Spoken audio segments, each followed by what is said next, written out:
desafío la ilustración de los hombres de Federico, de las mujeres de Federico. Cuéntanos. Un desafío totalmente, un desafío y un regalo también. O sea, porque cuando me escribe el editor para proponerme esta propuesta que tienen entre manos, o sea, yo voy a decir inmediatamente que sí. Se está tratando de las mujeres más emblemáticas del teatro de Federico, además desde la mirada feminista de Ana. Entonces es un regalo. Un reto también. Estamos hablando exactamente de unas mujeres que tienen muchísimo coraje, una gran fuerza, que van a ver cómo sus deseos, cómo sus anhelos se ven pisoteados por esa sociedad que las hostiga y ellas se van a rebelar contra todos y todos. Y tienen unas formas de ser muy diferentes entre ellas, porque arrastran unas vivencias diferentes, unas vivencias diferentes. Entonces para mí el reto era ser capaz de captar un poco la sensibilidad, por ejemplo, que tiene Rosita, que es delicada, que es elegante, que parece que ella, o sea, que su vida no es tan violenta, pero sí, ¿no? Lorca dice que esta obra es como un quejido delicado. Y él mismo, cuando sale de la representación y los periodistas le preguntan, dice, o sea, mucha gente, muchas mujeres se van a ver reflejadas en mi Rosita. Con lo cual, Lorca también tenía claro lo que estaba haciendo. Luego, por otra parte, pues el carácter que tiene mucho más pispireto, charachero, la zapatera, ¿no? Que es muy hecha para adelante, que ama la vida. O esta otra forma de ser mucho más seca, rotunda, de Bernarda Alba, ¿no? Para mí será el mayor reto, ser capaz de capturar un poquito su esencia en unos trazos siempre muy, muy sencillos. Hombre, imagino la descripción, porque no es fácil. Precisamente, Ana, el rescatar en el primer... bueno, es una trilogía. Entonces, en esta trilogía, en la primera, las mujeres de Federico, los hombres de Federico, que es lo que hoy nos ocupa, y habrá un tercero que es Federico, que yo ya no sé lo que va a ser aquello, puede ser más grande que el día del Señor. Pero este ejercicio, Ana, de rescatar las mujeres, de rescatar los hombres, dime si ha cursado con dolor o no. Estamos hablando de unos retratos de mujeres y de unos retratos de hombres que realmente uno no puede quedar impasible frente a lo que representan y lo que nos dicen. Pues mira, justo lo que me acabas de comentar, hoy estaba hablando con una periodista de Ibiza que me decía, voy teniendo diferentes vivencias a lo largo de la lectura porque yo creo que todas nos identificamos con algún personaje o con varios a la vez.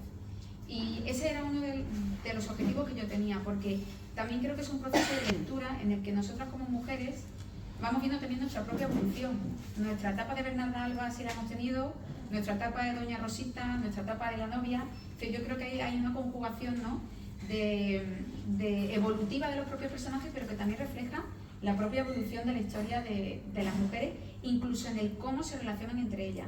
Y en este nuevo periodo, en este nuevo libro, es el cómo se siguen relacionando ellas una vez han descubierto lo que es la hermandad, esto que ahora llamamos la sororidad, ¿no? Desde hace tiempo. Pues una vez que ellas descubren esa hermandad, intentan liberarse un poco de la carga y de la culpa, ¿no? de la vida que habían tenido. Claro, vuelven un año después, y eso es algo que nosotros hemos hablado muchas veces, y es que cuando tú descubres el feminismo y te da el momento del subidón, lo he conseguido, la alegría, la luz, y crees que ya eres invencible, y una cosa es la teoría y la otra es la práctica. Y la práctica al final no es tan fácil. Entonces, claro, un año después, esas mujeres que se creían que eran libres, vuelven a la Huerta de San Vicente, creyendo que esa libertad es real, creyendo que han conquistado con seguridad pues determinados aspectos de su vida, parcelas, sentimientos, etcétera. Y quería reflejar en este libro algo que ocurre mucho, nos ha ocurrido a todas, y yo que trato con víctimas mucho más cercanos, que es esto de cuando las mujeres incluso hacen terapia, y muchas veces en la propia prensa las vendemos como las supervivientes, ¿no? Como si ya fueran heroínas y ya héroes de Marvel, ¿no? Y ya no les pasa absolutamente nada. Y no, cuando mujeres que han sido atravesadas por la violencia en algún momento de su vida intuyen o creen o piensan o tienen la certeza que se van a volver a encontrar con sus agresores o con las personas que le han hecho daño, eso vuelve a recordar. El miedo, la incertidumbre, la culpa. Al final, esos momentos de debilidad también forman parte de la construcción también del propio feminismo, de la propia conquista de los derechos de la igualdad. Y a veces se pide, ¿no? que las supervivientes no se desvanezcan, ¿no? Se les exige demasiado. Y yo quería reflejar ese momento en que al final todas somos vulnerables, ¿no? Y esos hombres también se suman en este nuevo capítulo para ver, yo creo que lo que es necesario a día de hoy. Es decir, hace falta que los hombres se sumen, pero que los hombres tengan el reto del querer cambiar.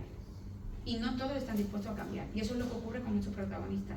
Dependiendo del perfil de cada uno de ellos, hay algunos que están convencidos en que tienen que hacer ese proceso de cambio y vienen con una intención de dialogar, hablar, pedir perdón, pero habrá otros que no, que vienen blindados y que, bueno, se verá, sobre todo el libro, ¿no? Y en la misma portada está concebido en sus colores y en su tono, es un libro de violencia. Y hay un homenaje que yo quería hacer especial a dos obras en esos 14 años que me atravesaron, que son Yerma y Bodas de Sangre, y ahí van a ser dos hombres que en su planteamiento se van a mantener muy férreos y no va a haber opción al cambio, sino que es al revés. Hombre, esto es como un poco, estamos en una biblioteca, cuanto más lees, más cuenta te das de que no has leído nada. O sea, llega un momento en que es una impotencia horrorosa, porque dices, no tengo vida para tanto de lo que me gustaría leer. Pues con el feminismo pasa un poquito lo mismo. Llegas al feminismo, que el feminismo, como digo yo siempre, no... El feminismo cursa con dolor. Es decir, cuando uno llega al feminismo, y se da cuenta, esto no es, ay mira, hoy lo he descubierto. No, llega porque realmente has observado cuestiones que, bien, te han hecho, bueno, has sufrido, tiene un camino, tiene un proceso, y ahí es donde empieza. O sea, tú llegas al feminismo y ahí es donde empieza realmente, y donde empiezas a descubrir muchas más cosas que antes ni siquiera habías reparado en las mismas, ¿no? Es tremendamente complicado, la verdad, pero al mismo tiempo muy emocionante, y la verdad es que bastante interesante. Y es un poco lo que hablábamos esta mañana, porque es que esta mañana ha estado Ana en la entrevista en Canal Sur, en el programa que dirijo, y entonces estábamos hablando, y después se lo decía, digo, es que muchas veces tenemos, o sea, el feminismo se tiene, y la igualdad, por ejemplo, y la lucha contra la violencia de género se tiene racionalizada, pero no se tiene interiorizada, que es una cuestión bien distinta y bien diferente. Hablaba Ana, Vanessa, de colores, portada.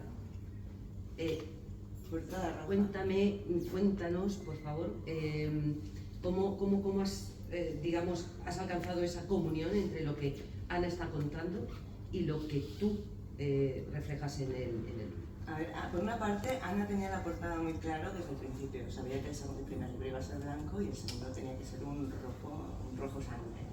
Y por otra parte, todo está en el texto ya. O sea, hay una parte muy bonita que es que en cuanto llegan ellas a esa casa, se van a fijar que esa tierra ha cambiado, que esa tierra está seca, que está yerma, que está polvorienta, que está roja, y que hay una bruma que las envuelve. Todo esto nos va a anticipar todo lo demás. Ellas ya tienen una sensación de inquietud, de desasosiego, saben que algo pasa. Y Ana también me adelanta también, antes de seguir con los diferentes capítulos, que va a llegar una calima, que va a llegar el fuego. O sea, que todo eso se tenía que reflejar también en esos colores. Cuando se hace una ilustración se piensa mucho, no se le da uno muchas vueltas. Vanessa, cuéntame, este proceso creativo, ¿cuánto tiempo te puedes, por ejemplo, para hacer esta portada? Ah, no, las portadas es una barbaridad. Es ya curiosidad, mucha curiosidad. Me ha llamado mucho la atención, leyendo un poquito el libro, la conjuradora, la bruja. Yo no sé, bueno, he visto mucha simbología, como me comentabas esta mañana, y es importante el tema de la simbología. Y mucha simbología, pero mucho también ese estereotipo adjudicado a la mujer, que quizá las mujeres de Federico lo reflejan muy bien todas y cada una de ellas. Háblanos un poquito de de esa simbología, háblanos un poquito de esos conceptos como el de la conjuradora y el de la bruja. Cuéntanos un poquito. Bueno, la diferencia entre el primer libro y el segundo, precisamente has dado tú ahí la clave, porque en el primero eran las protagonistas emblemáticas de Federico, ahí aparecía la conjuradora, porque el universo de Federico, cuando te introduces, es muy mágico. En obras como Yerma, en las propias Bodas de Sangre, siempre algo incluso esotérico, ¿no? Y hay sus rituales, y hay todo aquello que es ancestral, y lo que te conecta con el pueblo, con la tierra, con la magia, con la naturaleza, ¿no? En eso Federico es un artista muy de raíz. Entonces en el primer libro, claro, en ese proceso de transformación que tenían que hacer los personajes, tenía que volver esa conjuradora, que era un personaje secundario, pero aquí prácticamente la absoluta protagonista, ¿no? Porque al fin y al cabo es la que va a guiar a todas esas mujeres a lo largo del libro a recuperarse y a superar sus traumas. Pero claro, ¿qué pasa? La conjuradora también es mujer y también es persona, es humana. Y entonces esa imagen de la conjuradora profesional del primero, en este segundo se desvanece, y aquí aparece la conjuradora mujer y la conjuradora madre.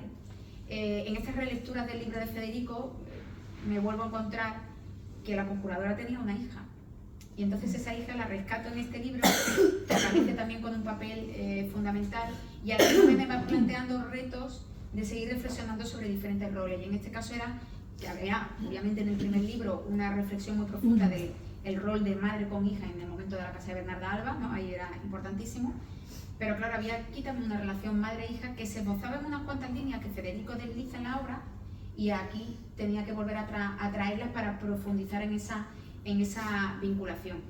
Pero otra cosa que quedó pendiente en el primer libro era que si en aquel momento todas las mujeres hacían piña, algo que tiene la vida real y la parte práctica y la actualidad, es que no todas las mujeres te van a dar la mano, ni te van a apoyar durante ese camino. Y eso quedaba pendiente. Así que en este libro se añaden otras mujeres que no van a formar parte de esa comunión con el resto, y que cada una trae también su drama. Está la mujer de Leonardo, está la madre de novio y está la mendiga que aparecía en Bodas de Sangre. Será la que está más vinculada con esos hombres y la que va creando, ¿no?, también otra especie de conjuro en aquella huerta de San Vicente. Y a mí lo que más me interesaba de todas ellas, aparte obviamente de la conjuradora y de la hija, porque son las que estructuran la parte mágica del universo lorquiano, era la figura de la madre de novio, porque la madre de novio fue escrita por Federico antes que Bernarda Alba, y sin embargo es un reflejo la una de la otra. Federico, seguro cuando escribió Bernarda Alba se basó, ¿no?, en esa otra madre, pero cada una era diferente porque una ha criado varones y la otra ha criado hembras. Y a mí me interesaba plasmar esa realidad frente a frente, que ellas hablaran mirándose a los ojos de lo que a través de la educación, dado que el feminismo no es biología, que es educación, la visión diferente que ellas podían tener a lo largo del tiempo. Y todo eso, como te comentaba, se mezcla en ese universo que trae la magia, lo propia de Federico, a través de esas conjuradoras y todo lo ancestral.